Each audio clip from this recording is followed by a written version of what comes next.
again I say, we don't make mistakes. We have happy accidents. Don't get upset if something doesn't go right. You learn from mistakes. Son of a gun, and I have made more mistakes than everybody put together. Shake it off. Beat the devil out of it and go about your business. Over and over again I say, we don't make mistakes. We have happy accidents. Son of a gun, and I have made more mistakes than everybody put together.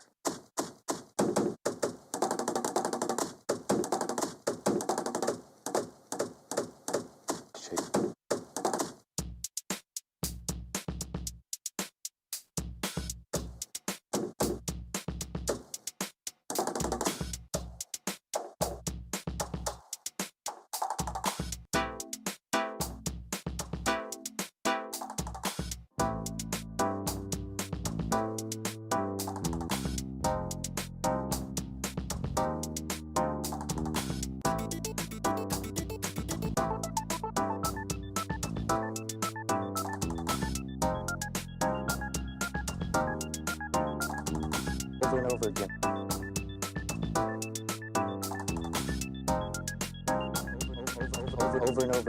Over and over.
Hey everyone. Can you hear me? Let's get double so that way it's less likely to bleed onto the table. There we go. Brushes. Everything is a brush. Is it me or is the camera angle just looks different? Has it been a minute? I don't know what's going on. Weird. Weird vibe. Great! Hi Sam, hi Sean. What do we got? Oh, this guy's a little broken. I gotta make sure I glue this one together. So, what we're going to be working on is the Hero Minis for Dante's Peak Adventure. I have a few duplicates in case they break or for B-roll down the line. But really, I just need to focus on painting the Hero Minis, the 4 main ones. Then we'll start with priming them, and while they dry, I'll grab the mountain and we'll tackle the mountain. What a sentence.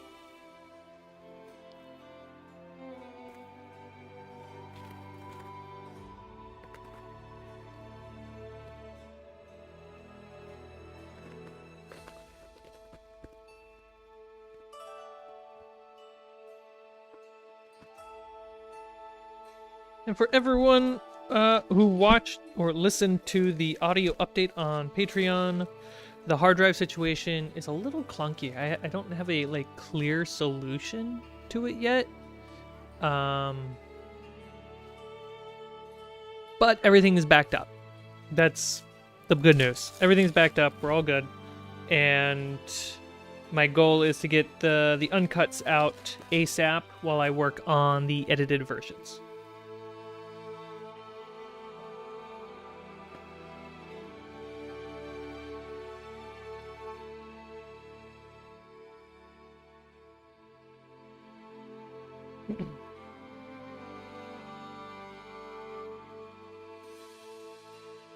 Okay, dokie.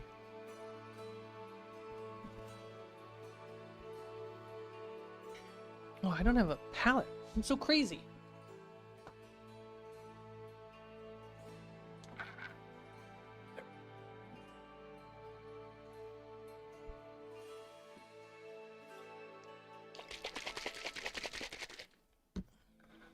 Okay, so let's look and see what's going on the table. Hey, the camera works. We have 1, 2. Okay, so this one's a broken version of this. So I'll just save myself some time. Worry about that later. Well, these prints came out really well. That's a backup character. I think that's Allie's, and this is a backup character. Yeah, so that's a backup mini. Backup mini. No, this has got to be Allie. Who the heck is this person? Oh, I know who that is. Okay. Backups. Great.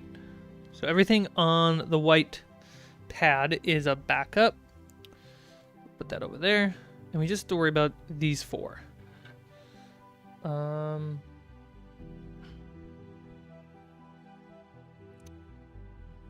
I should prime this one because this is technically different. And this is technically different. I should prime these ones too. Kobe!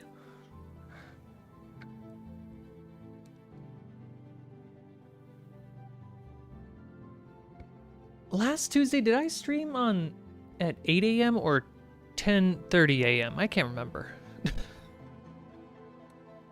Like right now it's 10:40 for me. So last week, did I stream around this time or way earlier?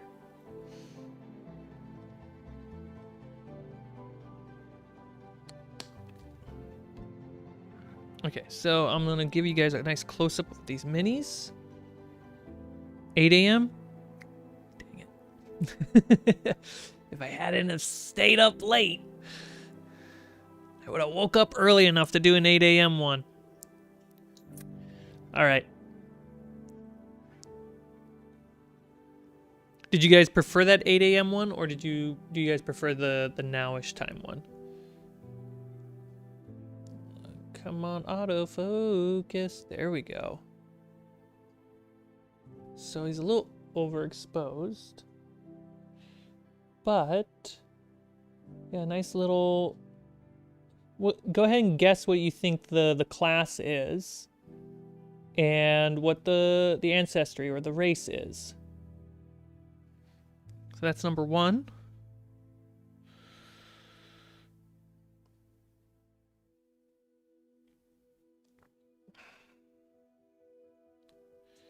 Here's number 2.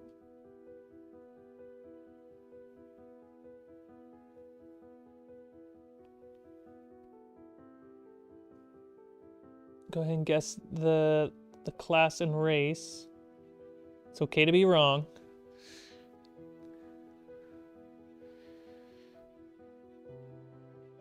I'm getting a few camera flashing. I'm sorry about that, guys. It's probably like one of my cable connectors. Then we have this one. It's a little obvious. I think this one's obvious, but go ahead and give a guess for number 3.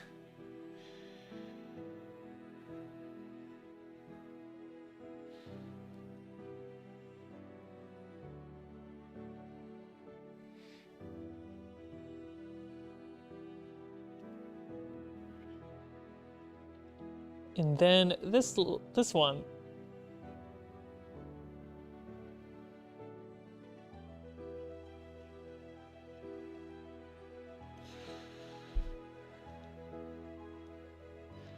So, let's see. So the first one, we got a guess for Monk. That is correct. We got for number 2, which was this one. Okay. Number 1 was not an orc. Number 2 is not a warlock. It's a tricky one. I'll bring that one back up. Number 2.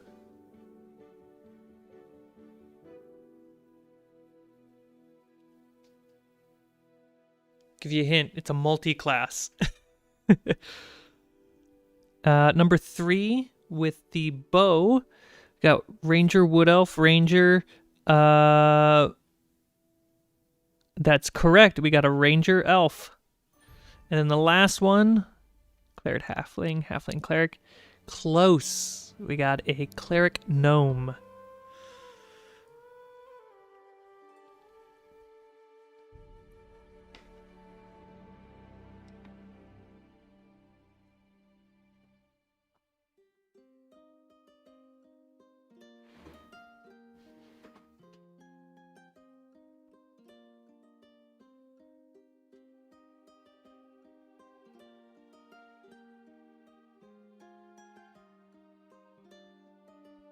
Couldn't find my little, like, my hand grippy things.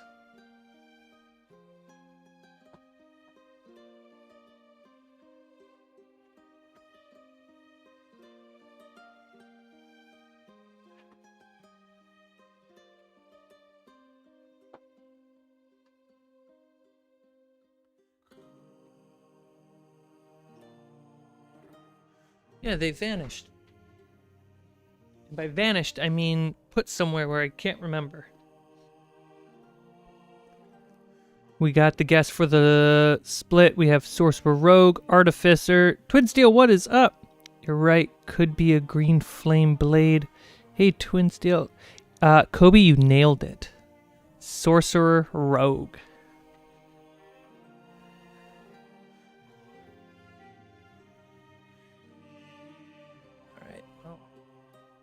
Don't have the grip, so my fingers are going to get dirty.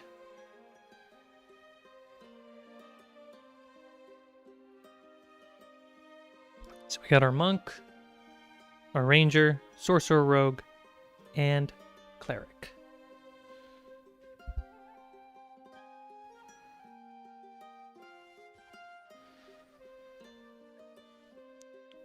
So the goal right now is just to get a black primer on the whole thing.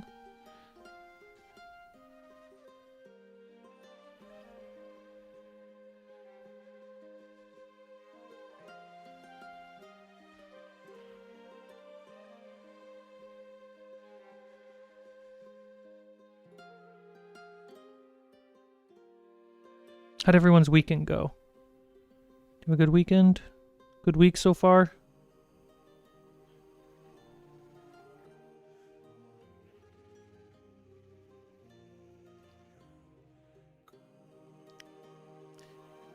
This camera could get way closer. We're not doing the mountain quite yet.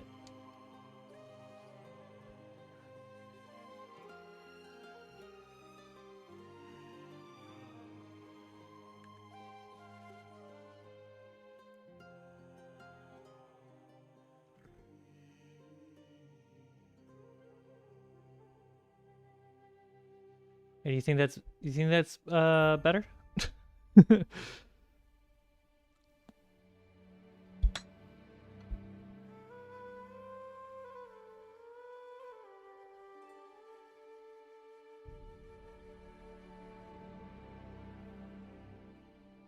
When my fingers don't block it?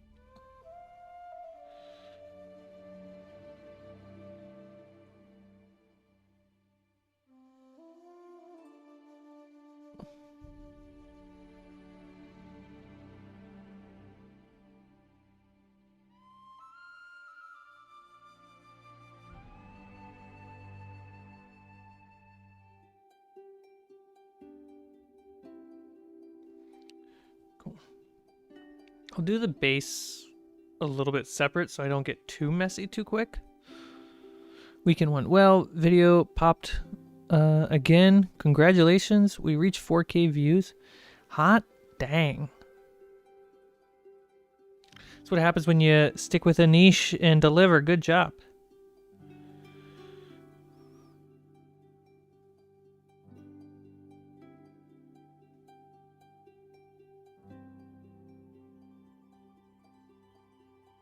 What am I doing wrong?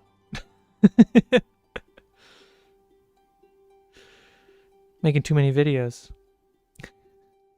Need shorter episodes. I need Dude, isn't that the truth when you're like trying to make videos and you're like, when you see someone else's video pop off, you're like, okay, why? Why did I not get that? No, I'm super happy for you, Sam. I really am.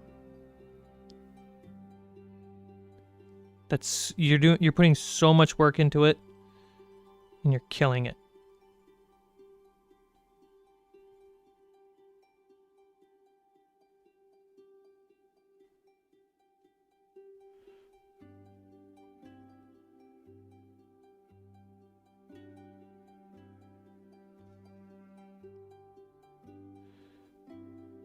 I had a great weekend. Was at my niece's baptism. Aw. See most of the family. That's wonderful.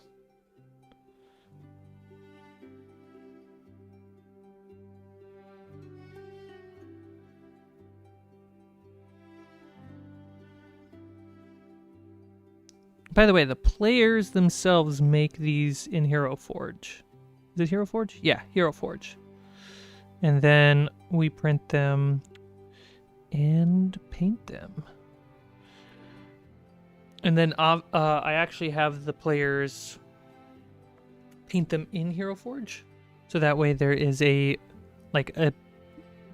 starting point from their idea.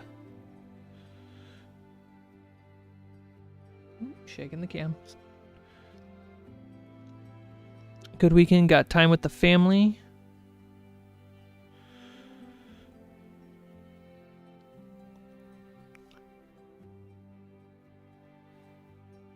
Sam Kent's Devoted Bard YouTube channel.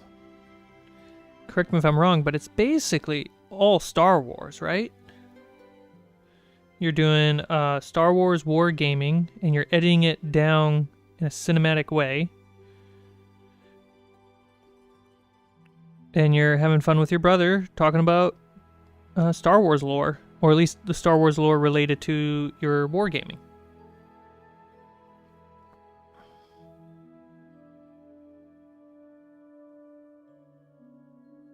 See, I keep up. And it's great. Wargaming outside of Warhammer is super untapped. Especially in a cinematic way. And I think, Sam, you make your videos be and feel fun too. Whereas some channels will try to make the cinematic approach be overly serious. But it's clear that from the edit, it's clear from you and your brother are having fun.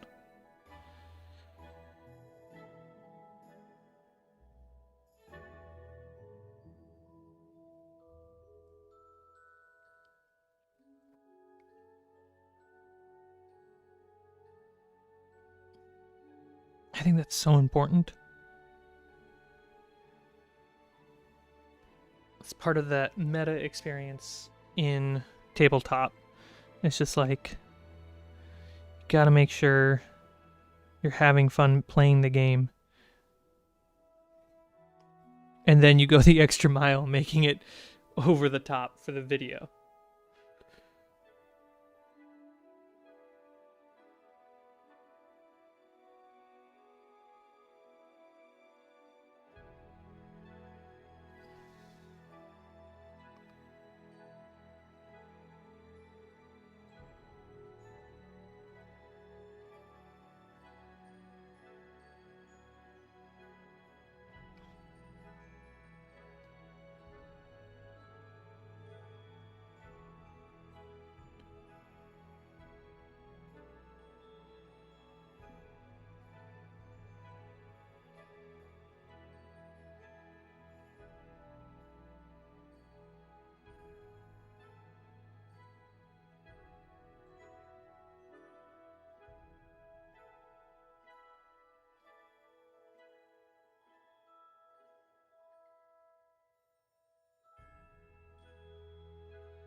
Grab some of these backup characters.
think I got all the spots. Feels right. Just make sure there's no thick loops. There we go.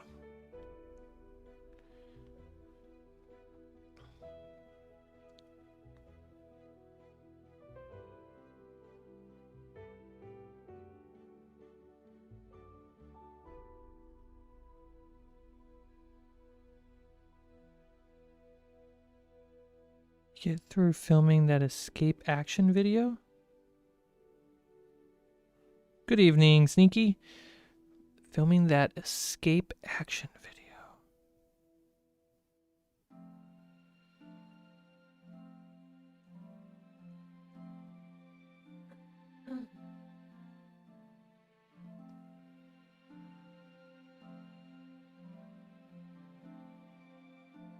Why can't my brain connect the two?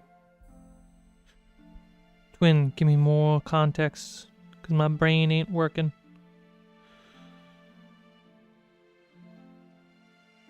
Okay, there we go. Sneaky, how you doing? How was your weekend? My little voice. How we do?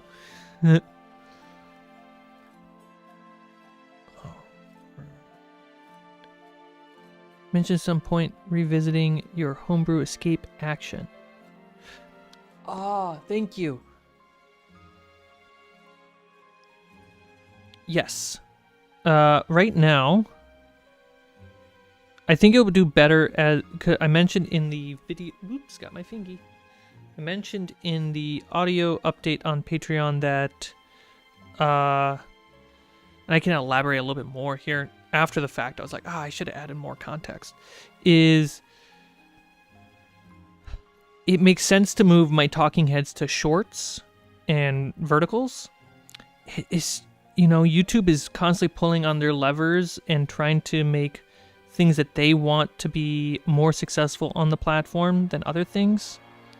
And I really want to do my talking heads and talk about my homebrew ideas, but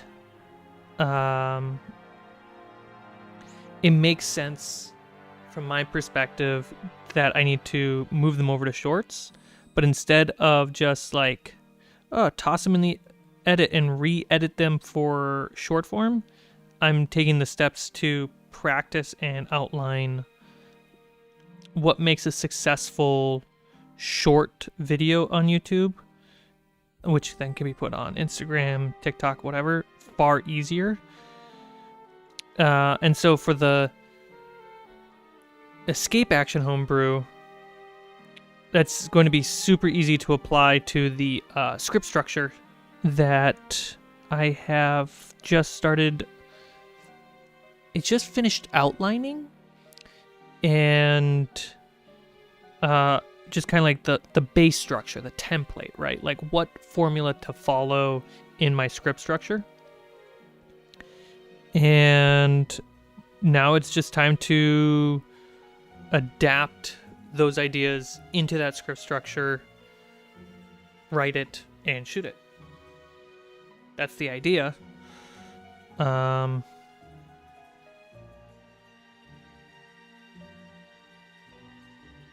yeah, it's like the idea is ready, but I have to now rewrite it. And it's like the top of the year, or at least at the end in December. Hi, Chance. See you later, Chance.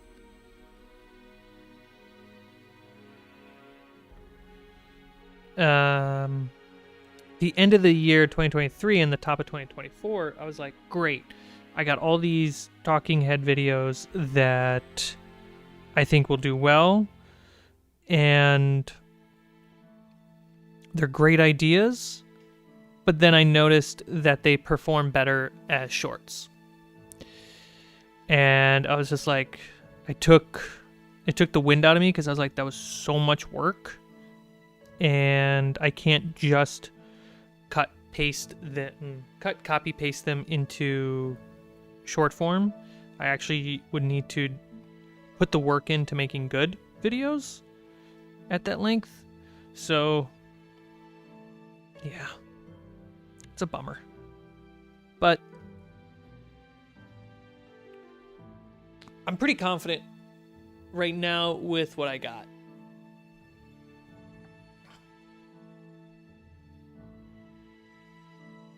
And ideally, it means making them will be faster too.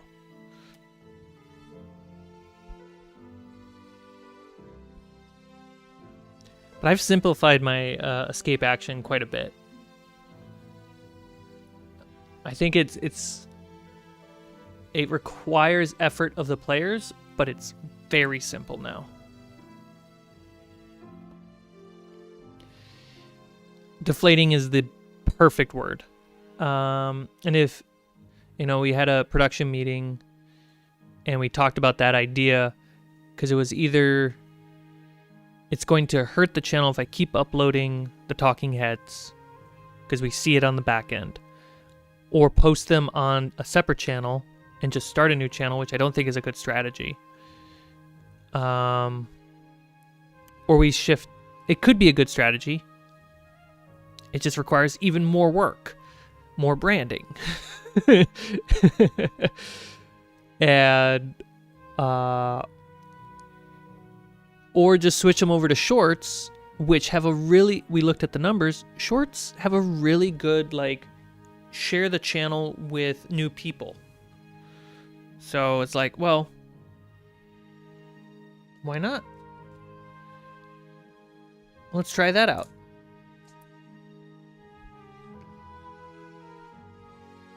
And then the long form videos on the channel for now will be the games and the lore.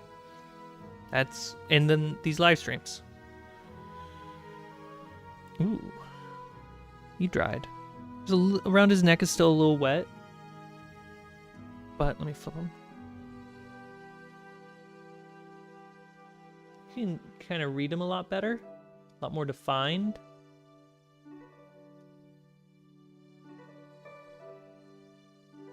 It's more matted, so it's absorbing the shadows a lot better.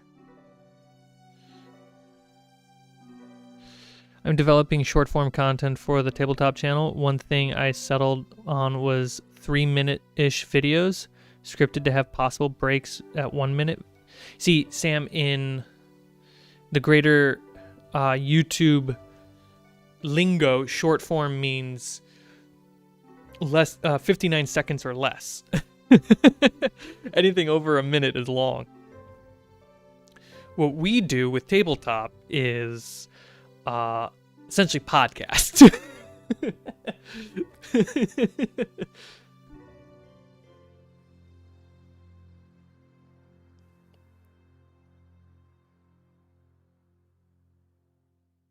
This guy's looking good. Let's see if I can. There we go.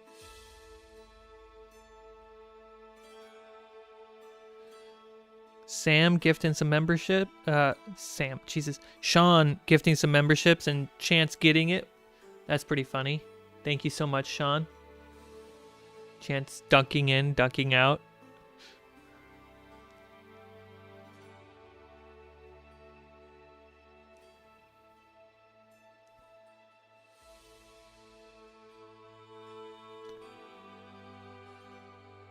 And then thank you everyone who's been also voting on the polls, especially the thumbnail polls. And then dropping your opinion in the Discord or on Twitter or on Instagram, wherever I'm posting those polls. It helps a lot. Getting your feedback and what you think stands out to you helps. Gets me out of my own head.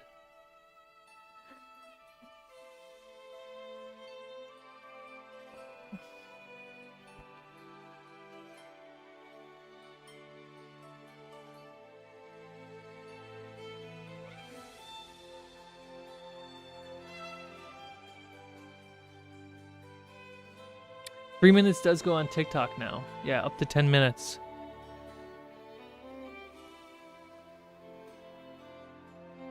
A lot of my clients that I talk to, they They're like, we need everything to be 30 seconds or less. Ah! It's so much. But those clients also see direct sales connected to those shorts. So that's why they're very particular about that.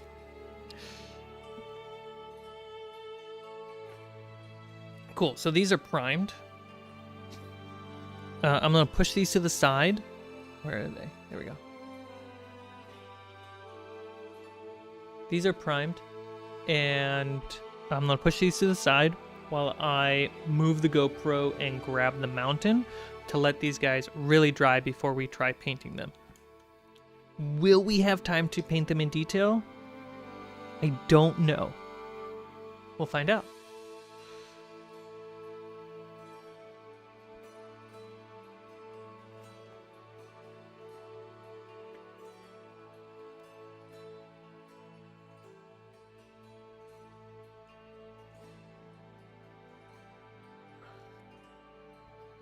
I know, it's the smoothest camera move. It's like commercial quality.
There we go.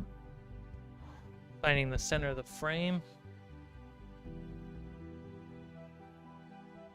Can we dim this?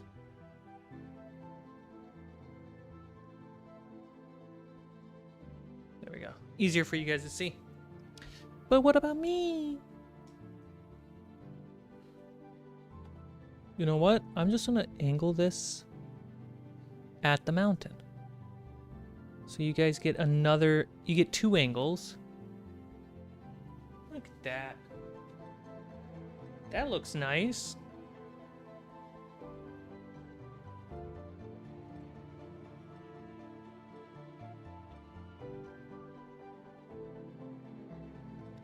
Are these random characters, or do you have something specific? Oh, Sneaky, I'm sorry you came in late. Yeah, so those are the characters for Dante's Peak Adventure. Because we're playing Saturday. We start playing this Saturday. Overwhelmed. I've been refining my roll to cast. I have made it so that roll allows replaces. I made it so that roll replaces the NPC roll to save. Oh, interesting.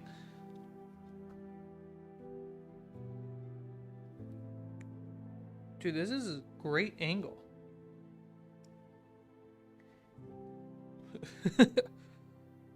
I'm like going full screen on my phone right now so I can see what you guys see. And it looks really good.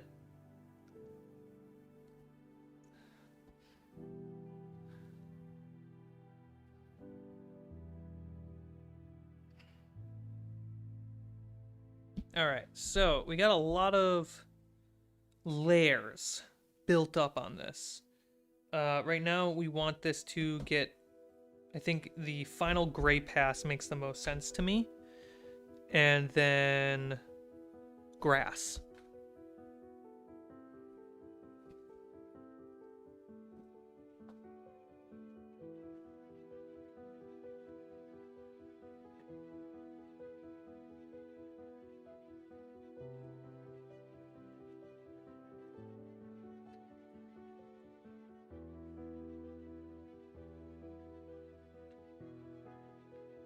And then this mini is also for the possibilities of Dante's Peak. or any time that I need a mountain, cliff, or like this could also work in the caves.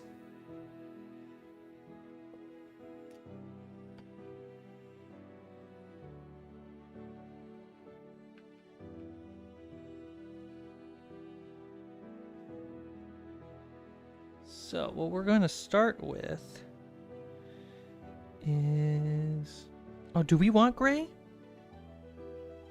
Yes, because I've done a brown pass. Yes.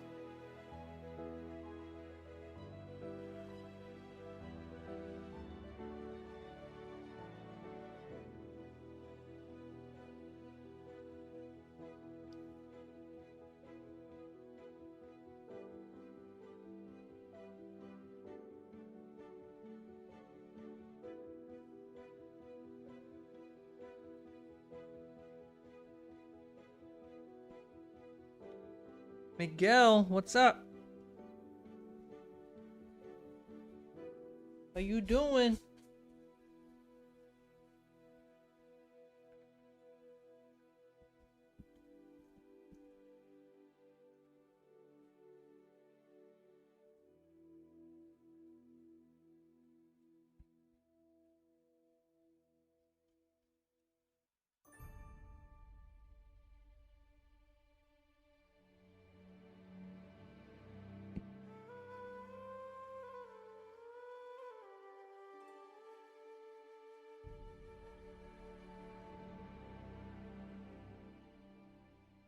Looking at my shot.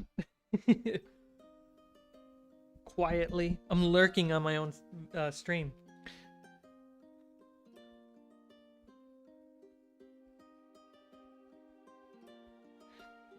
So for these big spots right here, my goal is to consciously blend what's not blended.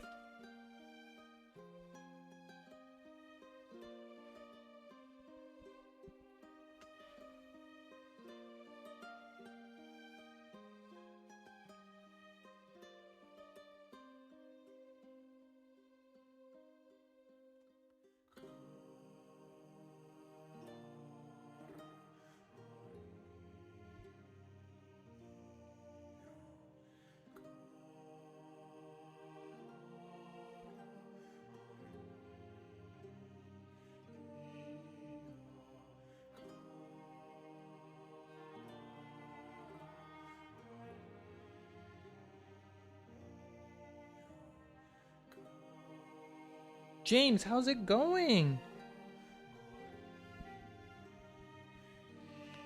Same mountain, different day, you know? The long climb to the top. But we're nearly there. Oh, it's so big that you gotta do all these layers.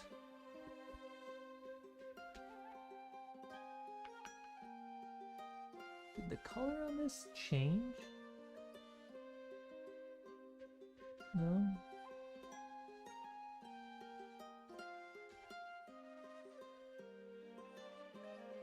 There we go. A little bit brighter.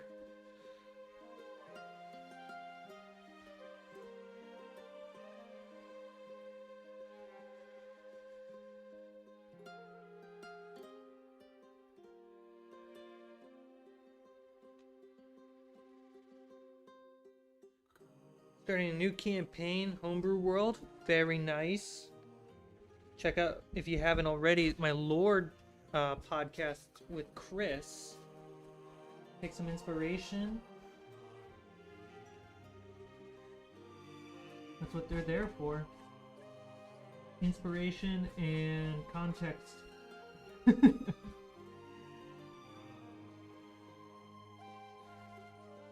You're at work? Nice. Dude, classic. Bring up YouTube, see who's streaming at work. Love it. If you have me on the speakers, I just outed you, and I'm sorry.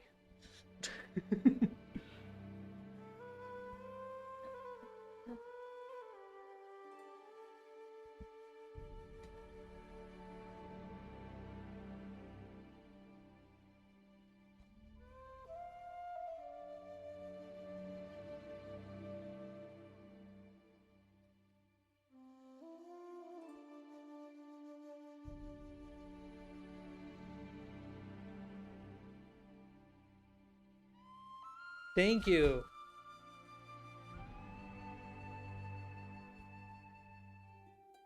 That's a hard Carmichael original.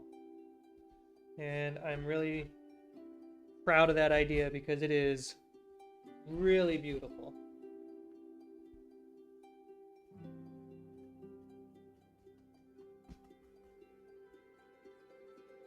And Chris has got some more episodes planned as well.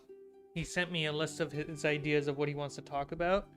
Can't wait to cover them.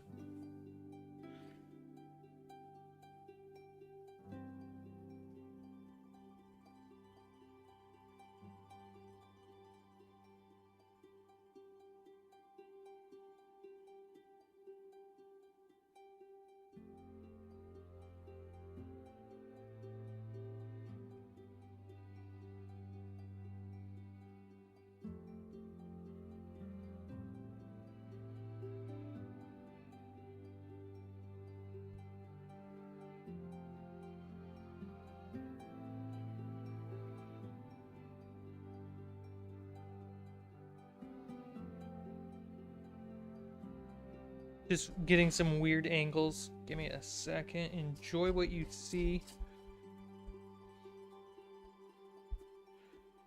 There we go.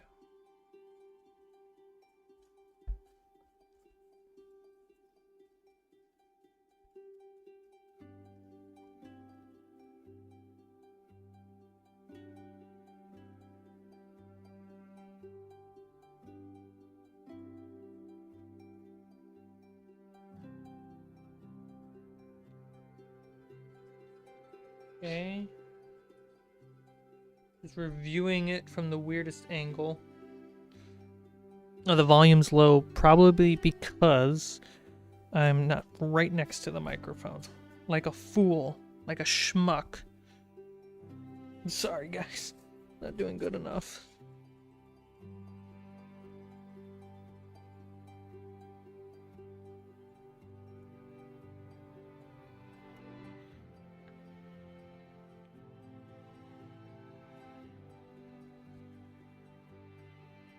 Thank you, Sean. Yeah, it's coming, and it really adds a livelihood to the whole thing.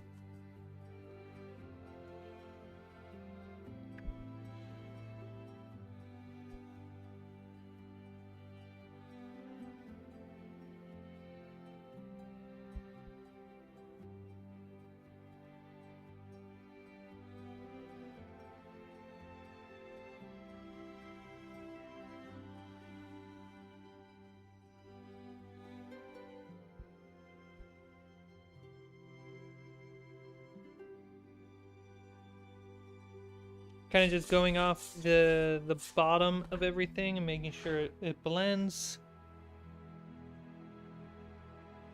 It's really close. Ooh, that was a little too much gray, but that's okay. Sometimes that happens. Happy accidents, am I right?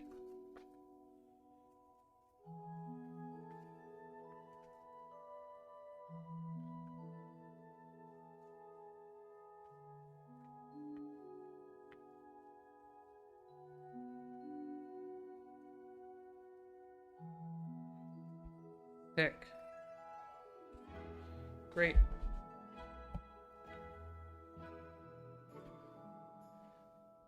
My world has the ocean as the physical atmosphere between space and the world below. Ooh, that's really cool.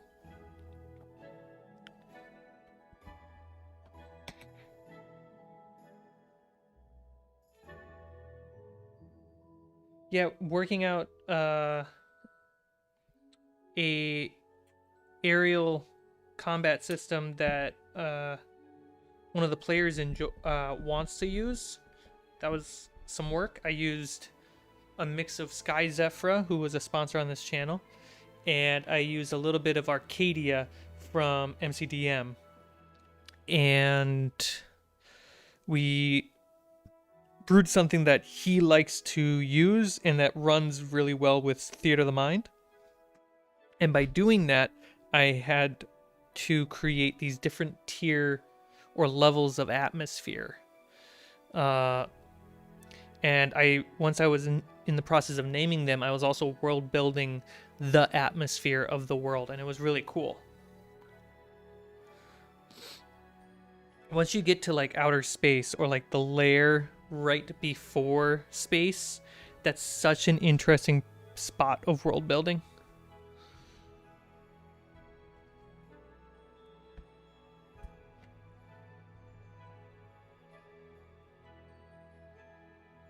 All right, now I'm putting on the final light gray.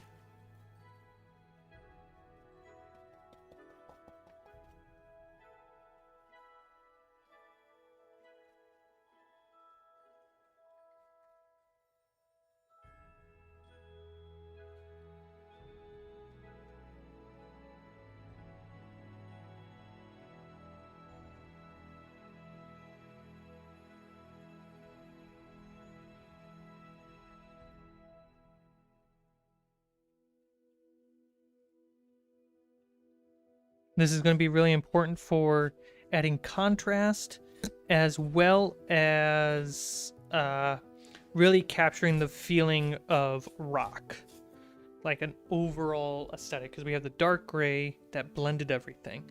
Now the light gray is basically the lighting of that blending.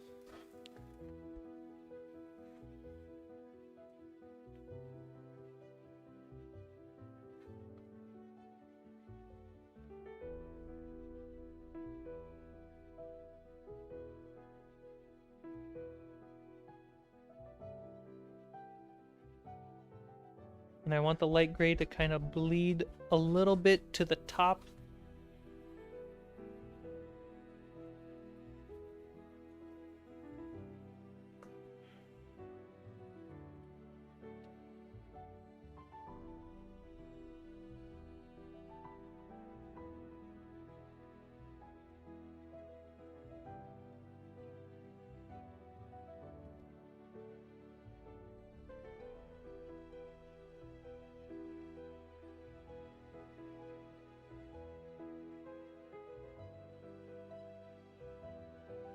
There we go. That's very satisfying.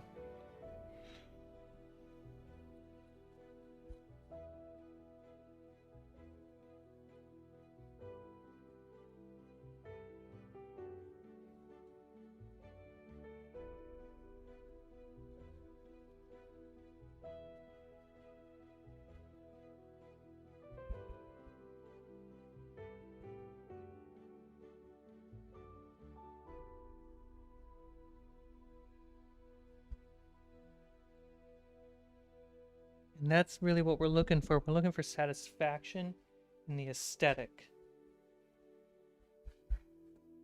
Realism is just the guide.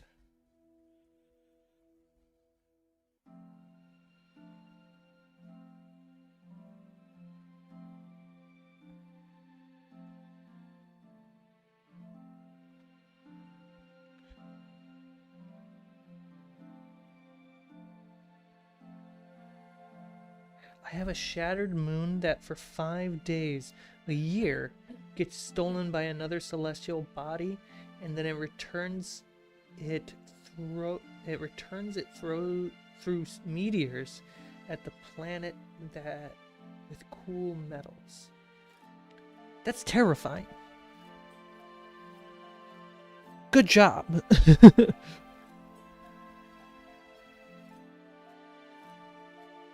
The little grains of black pepper in the dirt catches this right on the edge and really makes a nice texture.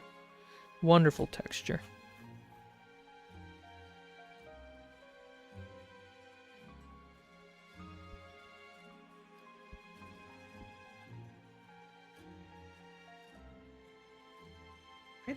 I feel like we never really dealt with a meteor shower in Star Wars. I know there was the meteor or asteroid belt fights, but no meteor. Like, planets are immune.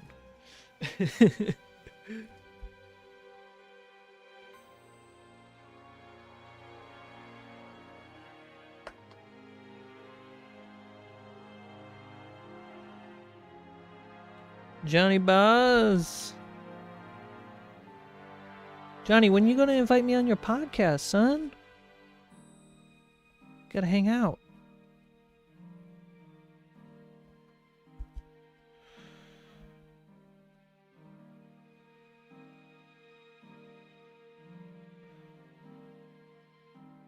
Did Andor have a meteor? Or was it,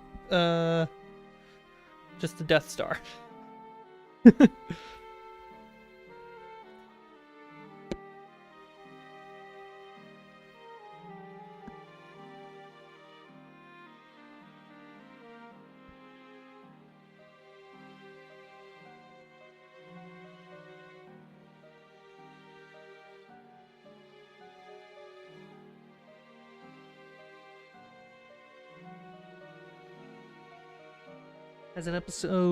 Andor has an episode where they use a massive meteor shower as cover to escape the Imperial outpost. Oh my god, that's so good.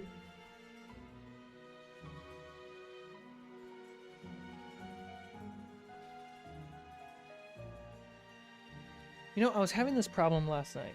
We were looking for something to watch, and I realized that I couldn't remember any movie that I have seen. And I feel like that's a consequence of watching so much content constantly that I just don't remember. I only remember the like bite-sized pieces of information that resonate with me, and everything else is just noise and flushed out. Like, until I see the thumbnail of Jurassic Park or the poster, I don't remember that I've seen the movie. But then the moment, you know, I see the poster or the thumbnail on Netflix, I'm like, the whole movie comes rushing back to me. Does anyone else have a similar thing? Where it's like, you kind of can't remember the movies you've seen?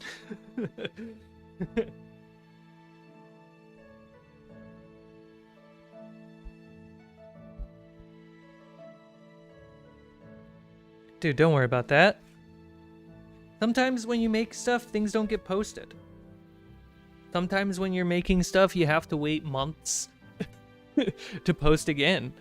Like, that stuff happens.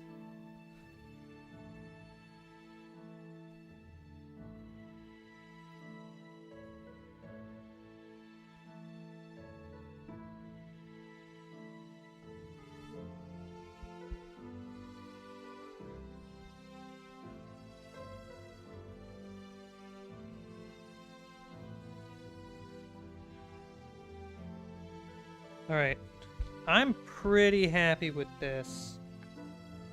What do you guys think?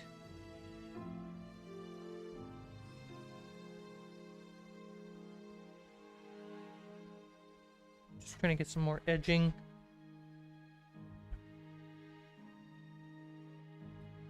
There we go.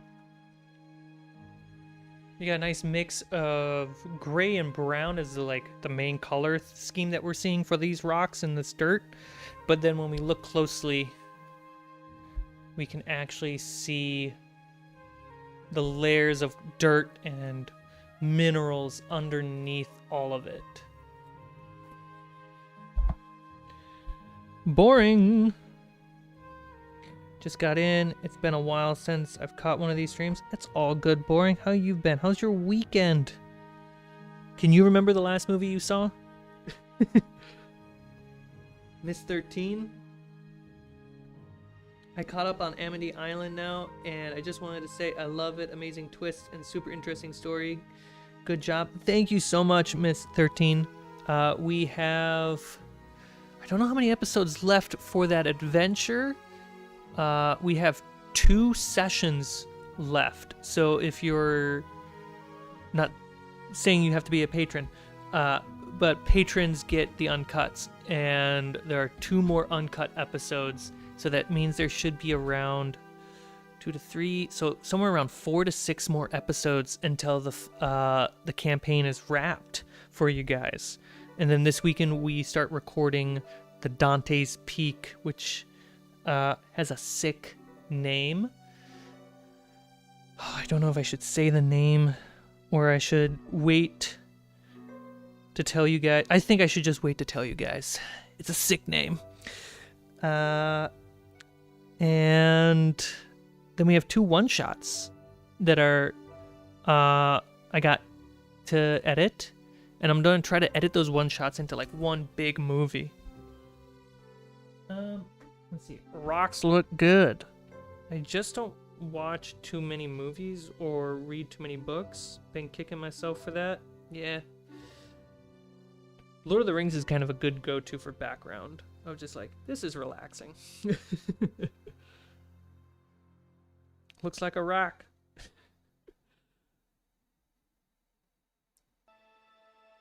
Recognition is way easier than recall. Yeah. I think that has more to do with optimization as well. Okay, so we got the rock set. We need to add grass. So, I'm going to grab the best tool for this. Just hang on.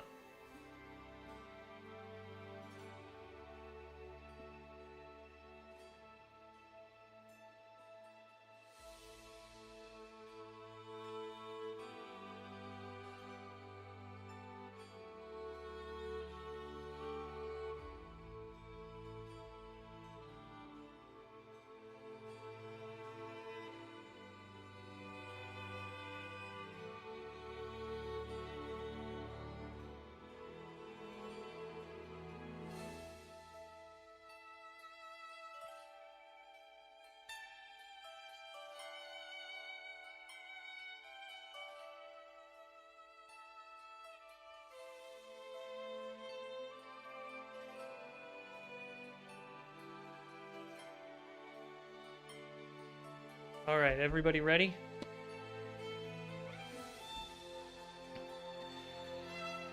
So, first, we need to mix water and glue. Oh, my screen changed.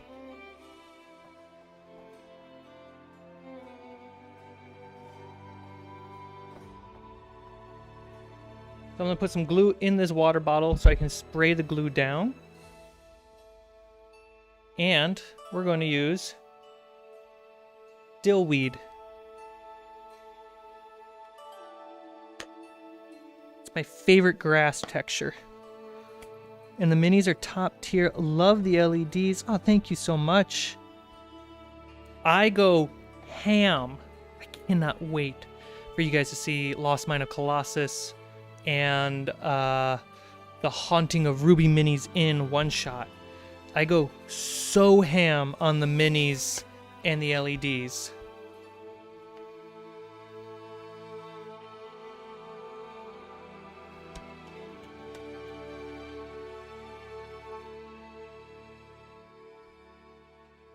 Oh, and the finale of Curse of Amity Island. Oh, we literally have to stop the game for everyone to just take photos.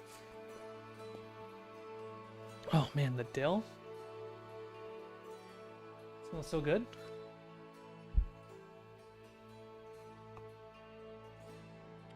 Feeling stuffed up, but I'm mostly okay. Last movie I watched was Amazing Spider-Man.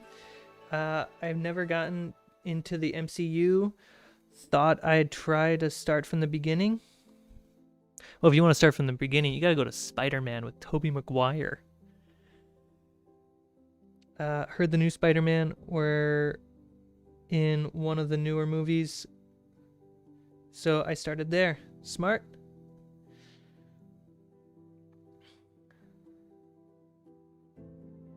I watched Spider-Man Across the Universe this weekend. Pretty good.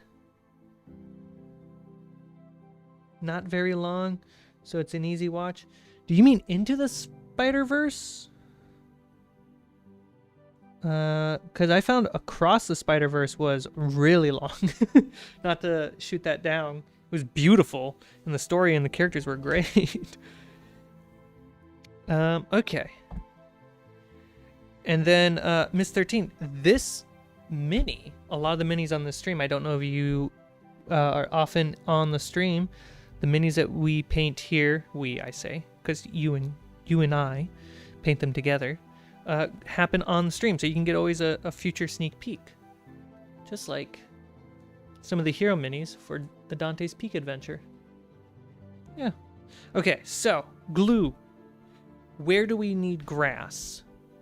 We want grass definitely down here on these steps and then in this main spot. The grass is really going to communicate to the players, kind of like any video game design, right? I often refer to this. You want the playing area to read as what is playable and what is not. And then you let the players come up with their creativity and imagination to go beyond that. So the default assumption should be where grass is, we can get to as a player's perspective. So I will probably put grass here, up here, there, on the steps, and then all over the centerpiece. Then I might cover the back end with some grass, just for an aesthetic blend. And up here, I definitely want some grass to kind of communicate, especially here, that you can continue stepping up here. And then there is a little cave, you can see where my finger is, little cave over here that leads to backside over here, where I'm gonna have, or can have, people snipe and attack.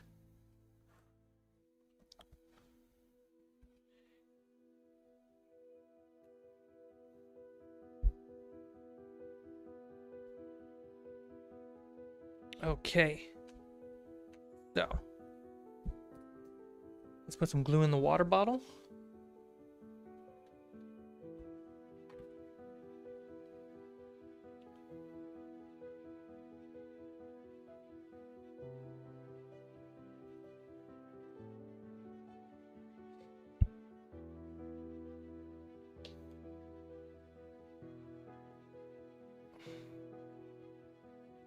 Cool, no leaks.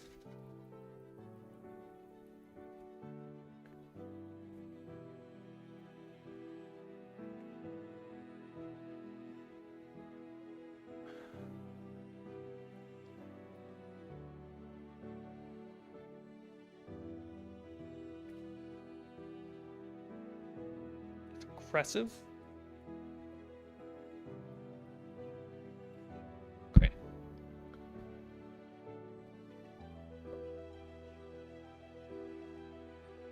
Let's use this brush.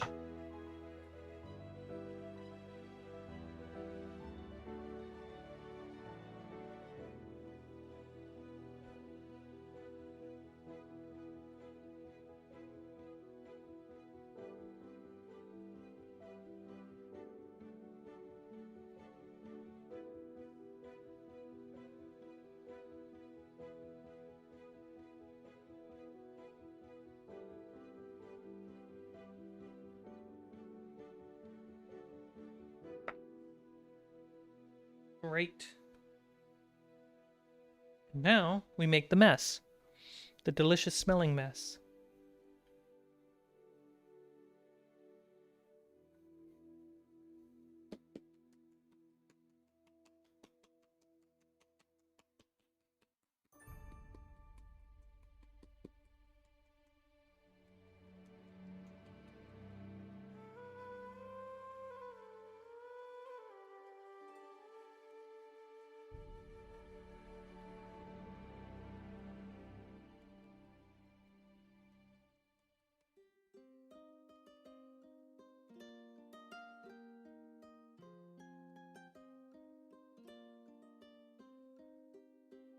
Now you might wonder, well, if I'm gluing grass to this, how can I use this for desert, Arctic, or underground? Well, I just paint over it. And it becomes an ever changing shape miniature.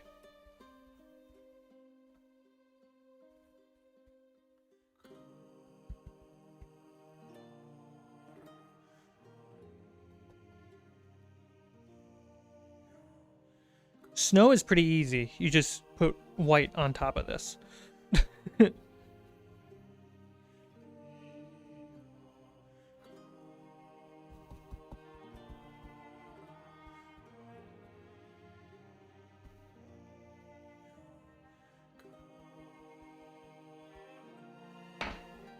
First pepper, now dillweed. Are you going to play on this or eat it? Maybe a little bit of A, a little bit of B.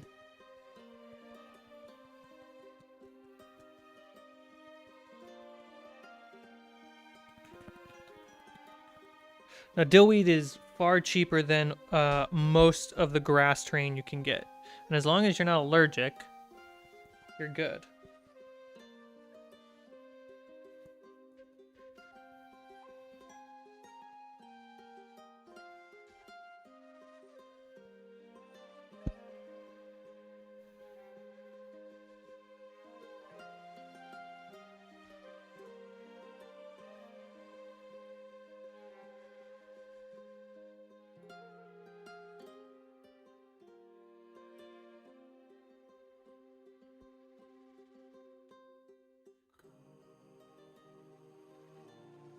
It depends on what you want for your grass. So if you want that static grass where people use to like pop it up, I would get that type of grass terrain. But for me, dill seed looks really good. You can tell on both the camera angles. Switch. The grass here just looks pretty, like, because it's a real plant, it looks really nice and clean. I think it's just aesthetically pleasing for me, especially in contrast to the rest of the stuff. Let's see. There we go.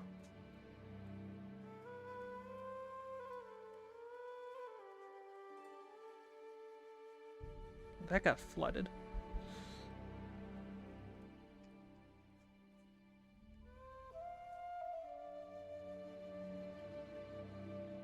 I'm making one heck of a mess here, guys.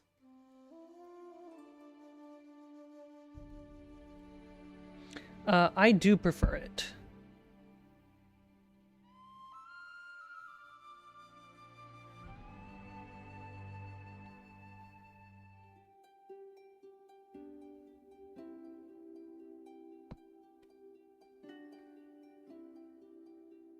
For basic flocking, I do prefer dill seed. It has a variance of colors. It's the right size.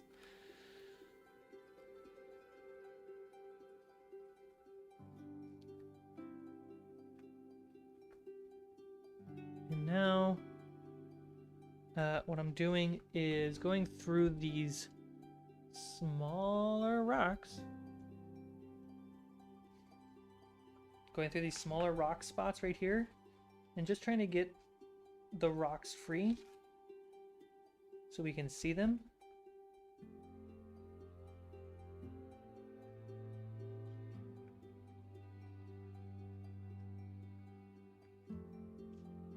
And I'm okay with the grass being between the rocks. I just want to free some of them. Can you hear me when I not speak into the mic? So I'm freeing up some of the rocks so we can see them.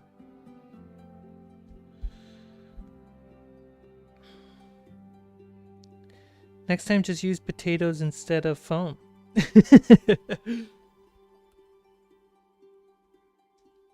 That's the secret. Inside every piece of foam I use is a little bit of potato.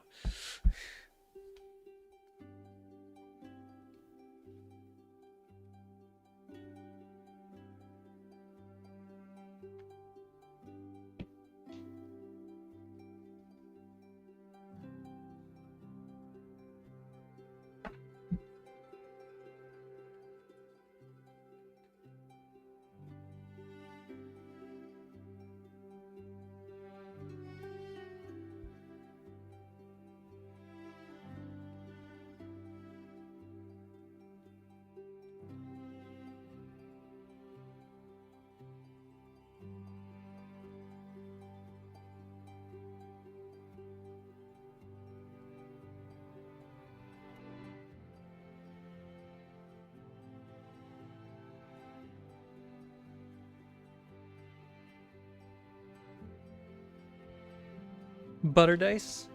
No, for glue I use butter. Guys, come on. Mixed with milk, so that's how you get that white paste.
There we go. Get the grass there. A little tough angle in here.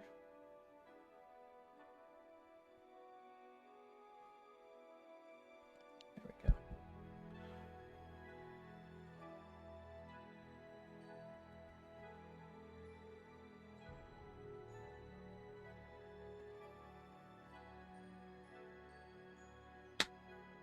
There we go, guys. Grass.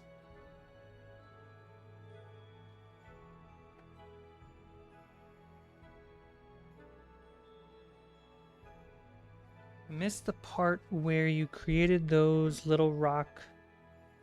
How did you do that? Okay.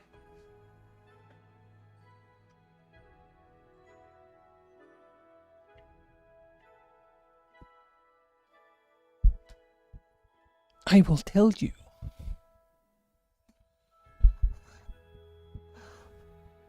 Let me adjust my microphone. Sitting. Okay, so for the rock, like wall texture, I went through the process of scarring. Scarring horizontally, maybe like 2 or 3 lines across each piece. And then I made a bunch of vertical and diagonal scars as well.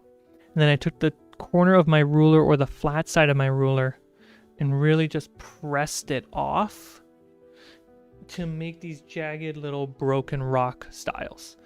When we look at something up here, where we have these more like cut parts, that's literally me just taking a knife and popping it off. I also go through and on the horizontal and I cut. I'm afraid of like lifting the side. Oh, let me get another rock.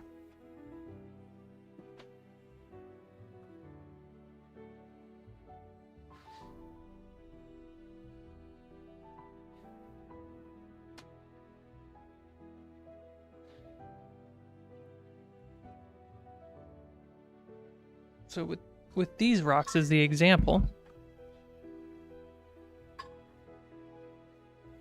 So after I carve just very straight lines, both horizontal and vertically, and then I essentially peel them off. I then go with my knife and I cut horizontally some like grooves and divots. Oop, the cable. Cut the grooves, and that's how we get these deep crevices, and it gives a sense of verticality. And I did the same thing, for example, with magma. Now, what I did with magma, though, is I slowly painted it to get the from black with a little bit of gray on top, dark red as like the glowing red, and then for the inside, I painted yellow, and then did, I think, 2 days of Mod Podge pass to really smooth out the inside. And then I put magma colors on top, a little bit more yellow, a little bit of orange, and then I covered it again with more Mod Podge to give it a glossy look. But it's the same style as this, just an extra step to get that magma look, but they're the exact same process.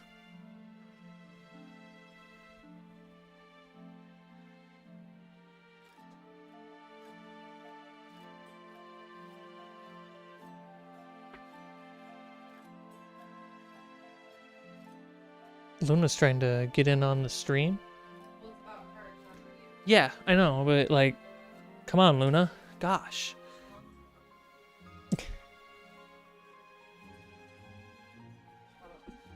She probably does.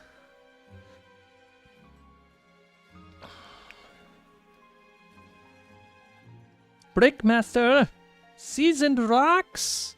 Yeah, they're ready for scrumptious eating. Look how good this looks right next to me.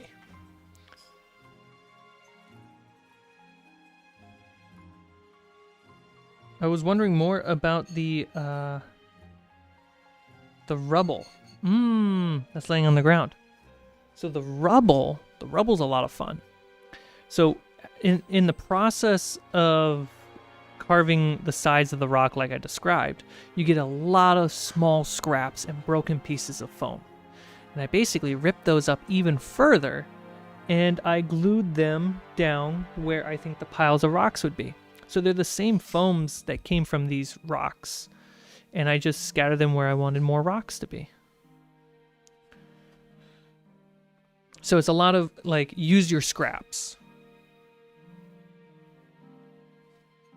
That's a good mentality I try to use.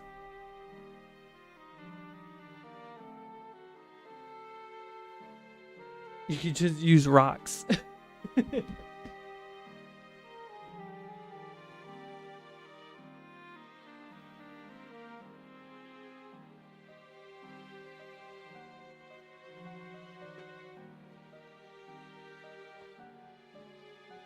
What if we want some trees up here, and then we put this little house, and now it's a house on the hill.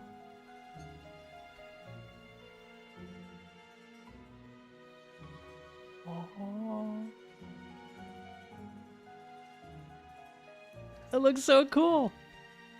I think I could put like a third tree, like probably like right here.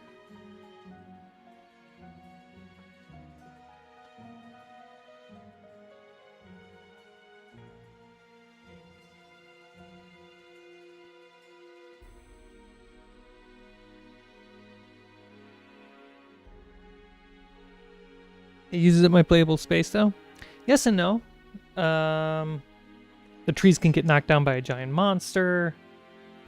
It's all cover that can be used. Monsters can come around the woodwork. They could be following them up the side.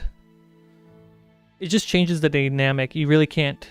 Well, you could put a big monster right here and it flies over here. It flies down here. And then if you don't want the house, you know, you could just have this.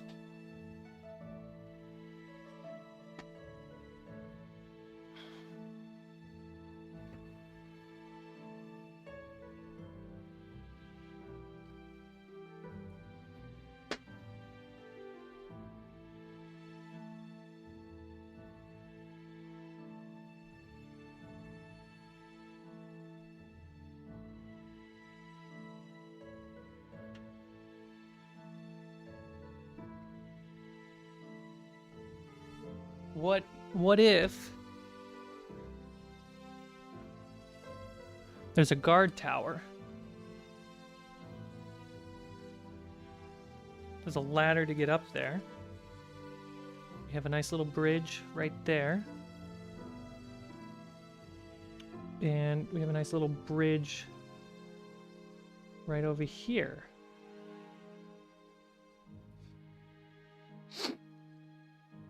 And we put a wall there and a wall here. And now you have kind of a mountain fortress entrance. So the story would be the players would be coming up and they are dealing with some bandits that are chilling. I'll probably put like a tent or something here. And they have to sneak by, get the guard tower just to move on, or they sneak around here and do stuff. Who knows? I can also put my mining gear on this and turn this into a mine. A mine, they say. So yeah, it's pretty flexible. I don't normally build these big set pieces. There's a better word for that. Treehouse Robin Hood movie style. Oh yeah.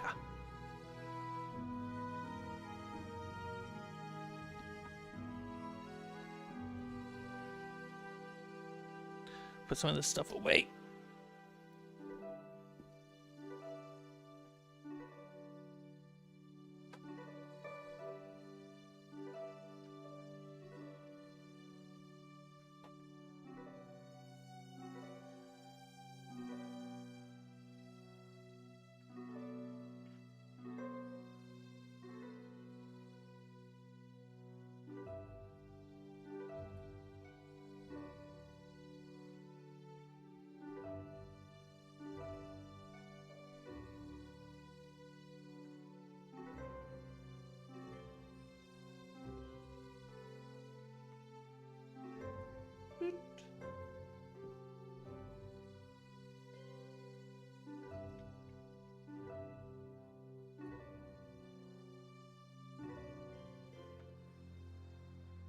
The question is, where do I put this thing?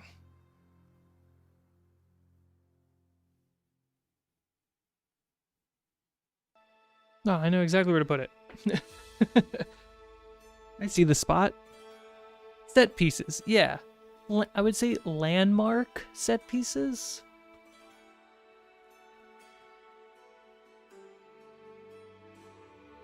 There we go.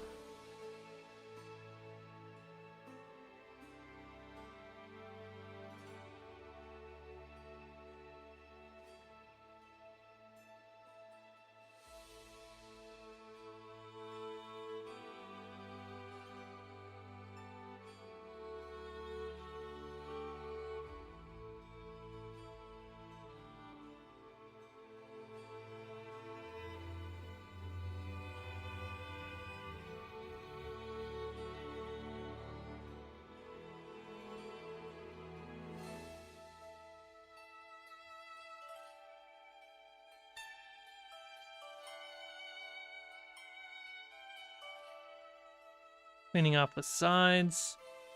Just making sure I'm happy with things. There.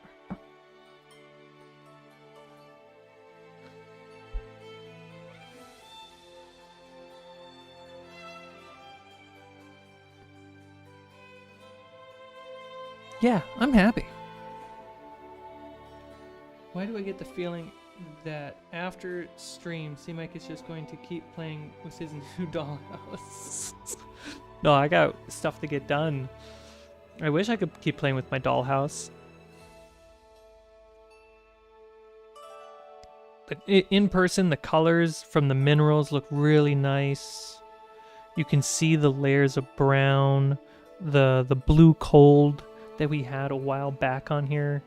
See the grays. Yeah, all that layer work, it's worth it. It just adds these little details that people can admire and ask questions about. So I'm gonna let this dry, and then once it's dried on, I spray a little bit more glue on top.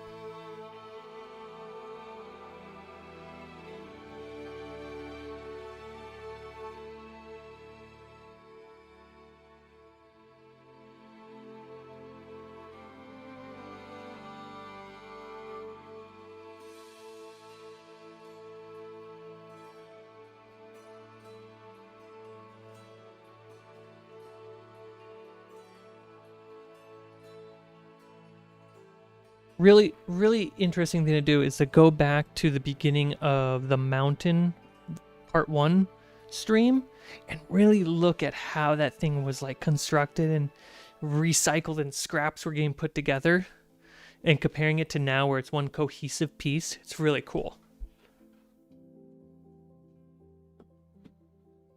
I just got glue and dillweed everywhere.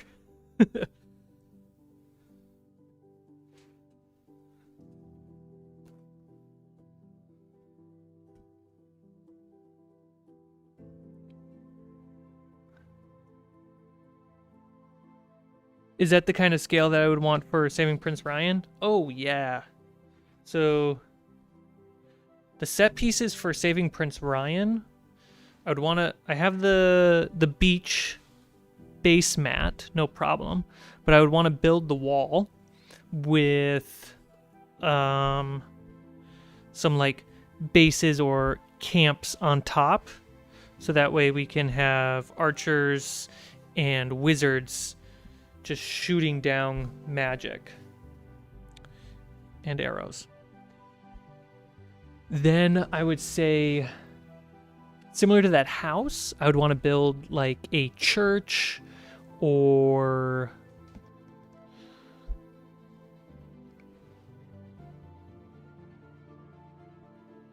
is that right? There we go. Build a church.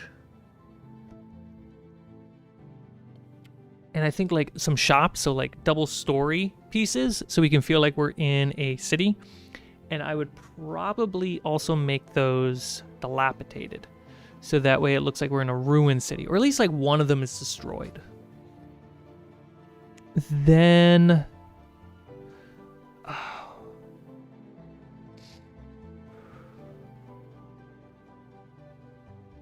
got a field. Like, I'm trying to think of all the, like, set pieces in Saving Private Ryan. Destroyed town, semi-destroyed town, beach wall. There's a fourth that I'm not thinking about.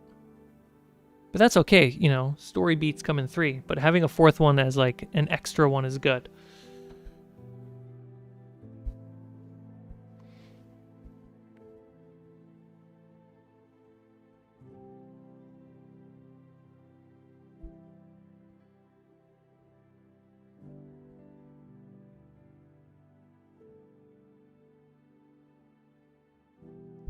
Yeah, that's what I would... That is about the scale of some of the things. Because that's 7 or 8 inches tall. And a lesson learned from Curse of Amity Island, when your minis are too tall, they don't fit in the shot. So I would say the tallest thing can only be around 10 inches tall. Everything has to be under that. Because at 10 inches, you start losing minis. So, like, a 10-inch piece is a wall and nothing above. Or something to be continued beyond into the theater of the mind. You ever thin your glue with alcohol? Not with alcohol, just water. You drink alcohol.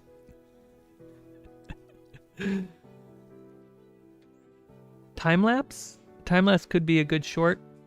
Ooh, yeah. Do a time-lapse from the beginning of the mountain stream to the now. What was that sentence that I just said? Yeah, I should do that.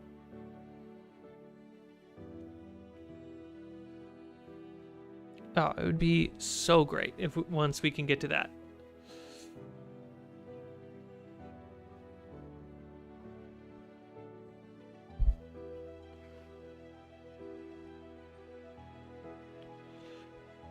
Yeah, let's look at these hero minis. It's 12:10 for me. I started at around 10:30, so we're pushing on to 2 hours. So we're really maxing out this stream. We're not going to be able to get to painting these guys in detail, but that's okay. That's okay, guys.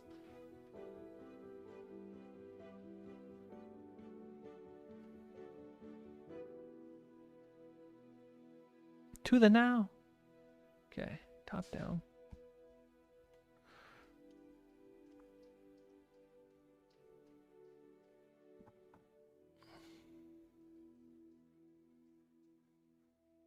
So let's take a look at these minis first.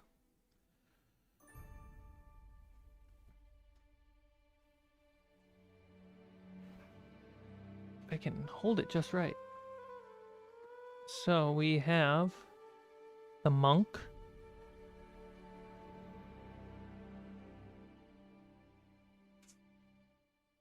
The ranger. What's with the lighting? It's because I'm so amateur with my camera setup. That's why. Then we have the sorcerer rogue.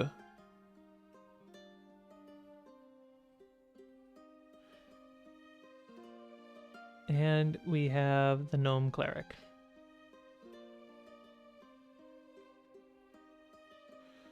Then we got some backup characters, some extra NPCs floating around. Something I like to do is make sure that, especially for Dante's Peak, where the adventure, or Curse of Amity Island, where the adventure is isolated in one location, backup characters are from that location or are floating around in the same space. So if we're in a town like Amity Island, your backup characters are going to be somebody who's in town.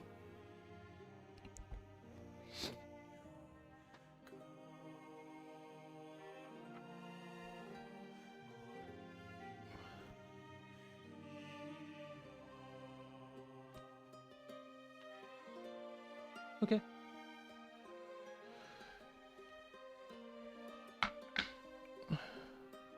What level are these characters starting at? For Dante's Peak? Well, in Curse of Amity Island, we started at level 2, and we, I think we got to level 10 for most of the characters. Those who lived. Those who survived to the end. And, for this adventure, we are going to be starting at level 10 and see how far we can get. It'd be cool if we can get to level 20, but I really doubt it. This adventure is going to be really hard.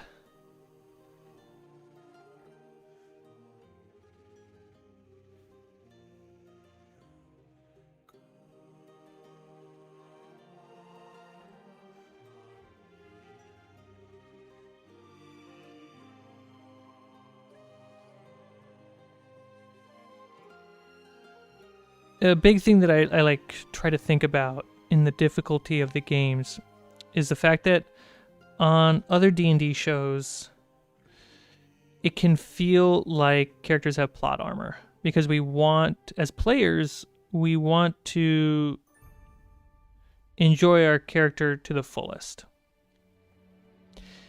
And as a DM, you want to challenge the players, and if they really fumble, you know, the consequences can lead to character death. When it comes to a show, you know, we want stakes. We want character death to be on the table, just like players do. But it can't be so hard that both players and audiences are now like, well, this is their 10th character or 5th character, and I have no emotional connection to it. Dante's Peak will have the same players as Curse of Amity Island.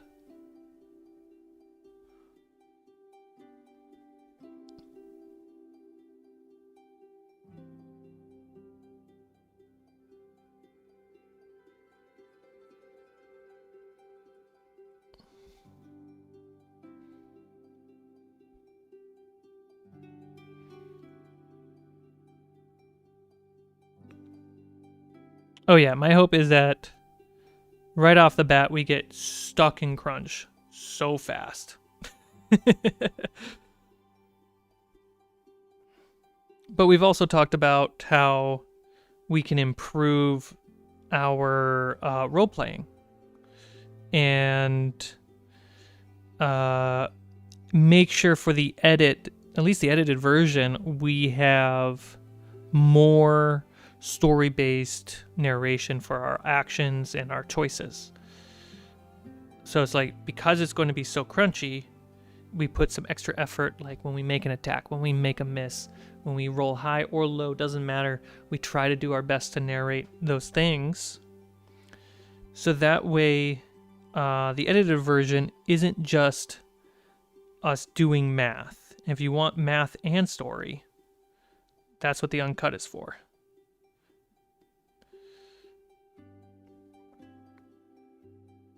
We even discussed like certain homebrews, like how do we keep the story going or keep action going when certain things happen. And we just settled on, we just do better at narration and our roleplay. It's like, great. We're already really good at it. And so we just put the extra effort in it. So I'm really excited. From everything we've been prepping, it feels like it's going to be the best game yet on this channel.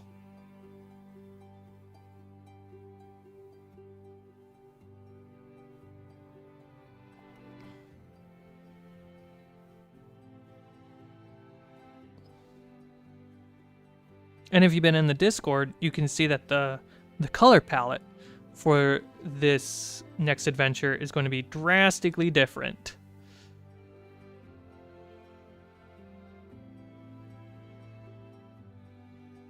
And everyone kind of like leaned towards very opposite colors too. Or not colors, opposite characters. They really wanted to contrast what they did before and play with a different side of themselves.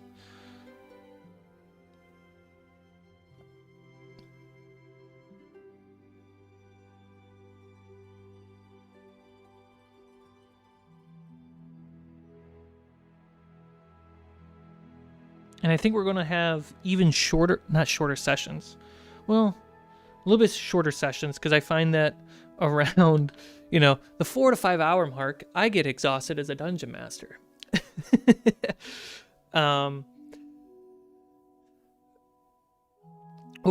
sessions are probably going to be around like 3-ish hours, and we're just going to get better at taking like every hour, take a break and refresh our brains, which is going to help a lot.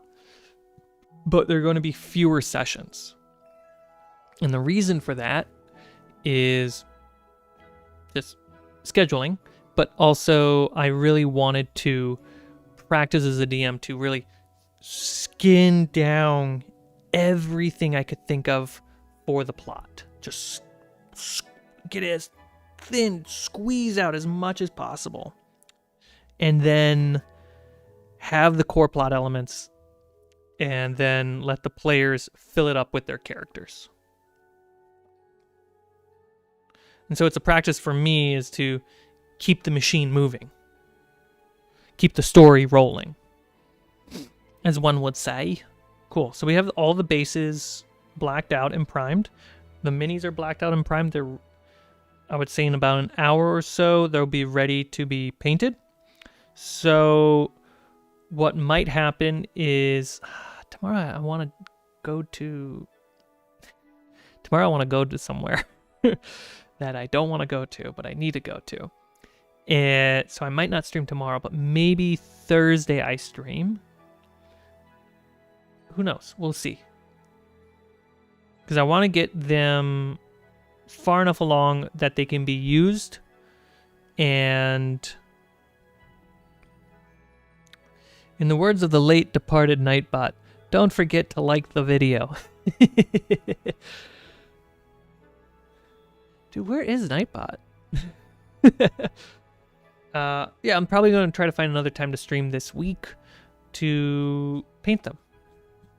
and I'll have like Allie on, and if another player wants to join in, we'll have them on as well. We'll see. All right, guys. I'm going to get some more work done off camera.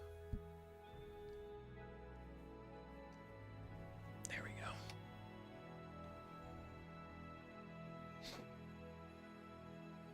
We did some cool stuff. I mean, you know, we painted some rocks, put some grass on it, and then we primed some minis. And we streamed for a couple hours. Thank you so much for hanging out with me, guys. I missed you guys. I missed chatting with you, talking with you. I'm happy to be here on the stream. So, with that being said, thank you for watching. I will see you guys next time.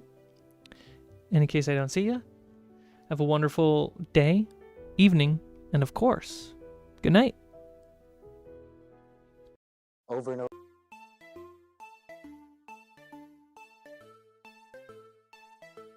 Good night.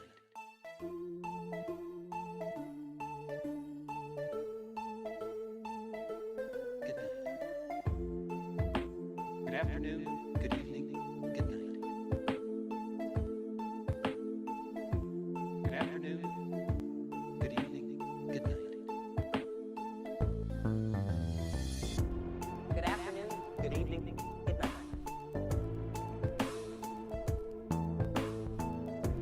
Good afternoon, good evening, good night.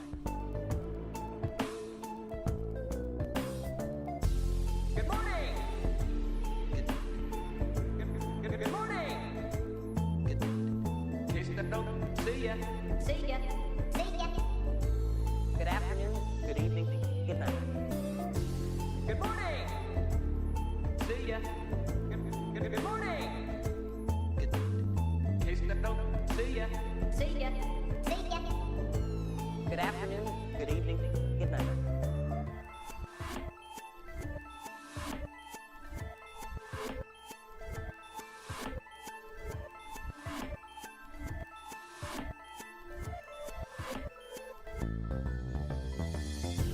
Good morning!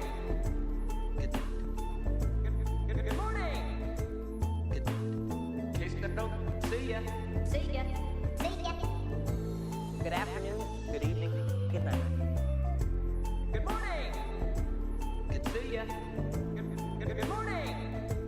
Good night. Case that don't see ya. See ya.